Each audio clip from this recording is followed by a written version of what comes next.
I'm back with Auntie Brawl Part 2. So last we left off, my mama had stormed into Auntie Backyard's castle. The kids were standing behind their respective mothers, and the two aunts were about to let it rip. So as I said before, the whole reason my mom stormed over there is because my aunt was reading my sister to filth, which my mom didn't really mind because she was kind of telling the truth. But it was when my aunt started talking bad about the kids, my mom's grandkids, that my mom had to run up and get her done up. And so my mom breaks through the silence, looks at my aunt and says, "You didn't have to bring the kids into it." And my aunt says, "The kids were already in it.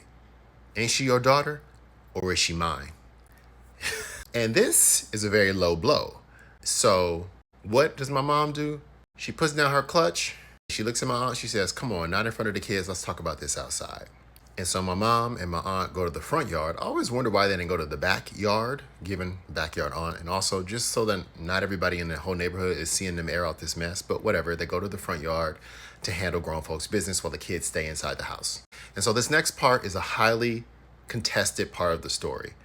My mom is walking down the ramp. You know, there's a accessible ramp because when my grandma was alive and lived there, she needed to be wheeled around. So there's a ramp that they're walking down. And so my mom's walking first, backyard auntie behind her. And what we can confirm is that Auntie Backyard tripped. As you can tell, I haven't appeared in this story yet. So a lot of this is second and third hand knowledge. And so I would say probably about 80% of it is true because 20% of the story niggas gonna lie. And so backyard aunt trips. Cut to the perspective of the kids inside. All they hear is "Ah!" a loud scream that can, of course, only be backyard aunt because she screams, dramatic. And so the kids fly out. Fastest of them all is backyard aunt's son.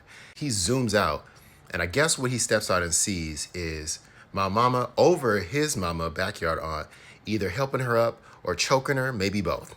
He rushes towards them. And again, my brothers, the Queen's guards, the Queen being Susie, are right behind him. And they see my aunt's nephew rush over to them. And they say that he hit my mom. And so as all the kids are flying out, one thing you're not going to do is hit somebody's mom. You're not going. It's two geriatric women fighting on the grass. You let them roll around. You don't take your young ass over there and put your hands on somebody's mama. And so this is when all hell breaks loose. It's just fists.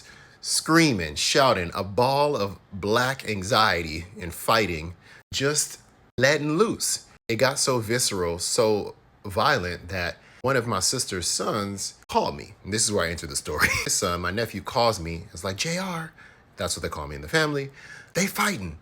Mind you, cut to me. I am in a writer's room pursuing my dreams, and I can hear the screaming through the call, and I know it's going down. And so I tell the room, "Y'all, I gotta go. The hood is calling." And so I zoom over from my job, race over there. The fight is over.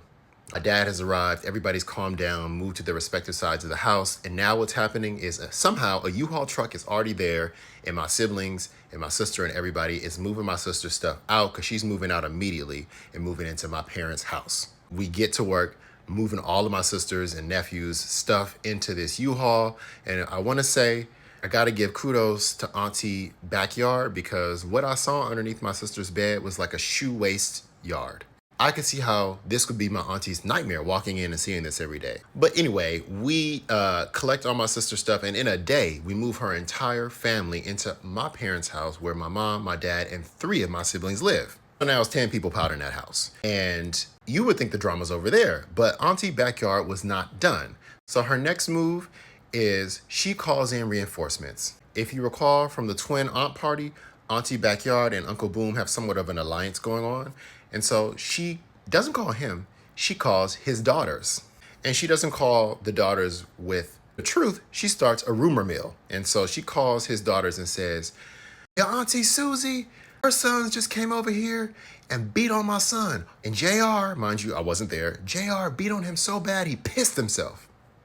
What? So now my Uncle Boom's daughters are like, "Oh, hell no." And they mad. So they call in reinforcements from my other girl cousins from another uncle.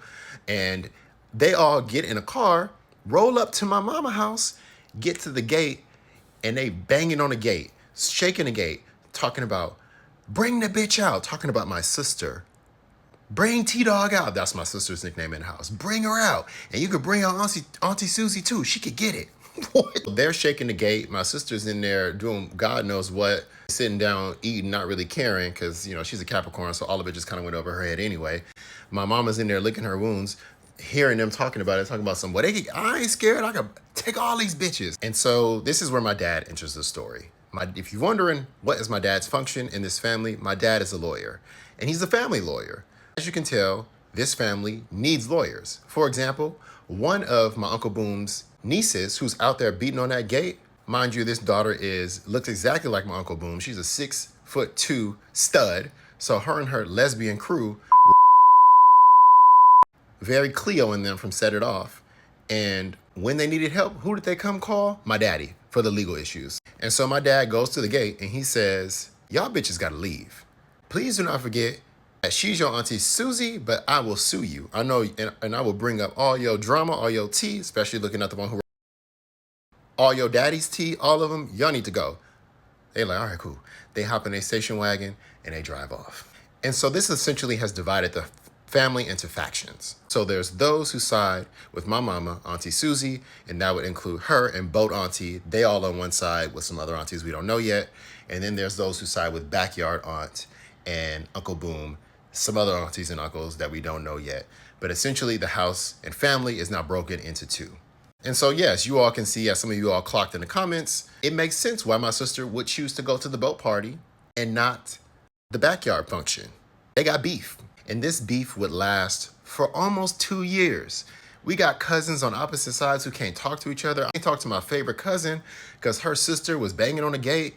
I'm sending her snaps like, I saw you looked cute on Instagram, but I can't really comment because you never know who's watching.